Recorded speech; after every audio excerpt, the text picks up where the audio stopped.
আপুনি বাৰু অতীতলৈ ঘূৰি যাব বিচাৰিছে নেকি? আহক আজি আমি এবাৰ অতীতলৈ উভতি যাওঁ। অতীতক ৰোমন্থন কৰিব পৰা এটা বিশেষ কাহিনী, যিয়ে 2024 বৰ্ষত সামাজিক মাধ্যমত তোলপাৰ লগাইছিল, যাৰ নাম হৈছে চুপা-চুপি।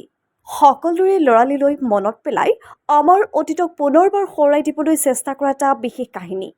হয়, কাৰ নাই অতীত? অতীত অবিহনে জানো ভৱিষ্যত হয়? সকলোৰে এটা লৰালি কাল, কিছু স্মৃতি, বহুতো কাহিনী থাকে। ঠিক একেদৰেই এই কাহিনীয়ে আমাক তাৰেই আভাস দাঙি ধৰিছিল।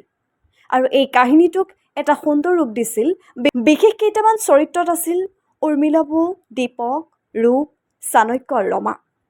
2024ত সামাজিক মাধ্যমত বিশেষ খলকনিৰ সৃষ্টি কৰা এই ৱেব ছিৰিজখন এতিয়া আপুনি দেখিবলৈ পাব ডাঙৰ পৰ্দাত।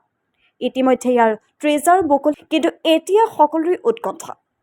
কি হ'ল উৰ্মিলা বৌ, দীপক, ৰূপ আৰু চাণক্যহঁতৰ? তাৰ বাবে অপেক্ষা কৰক ডাঙৰ পৰ্দাত চুপা-চুপি চাবৰ বাবে।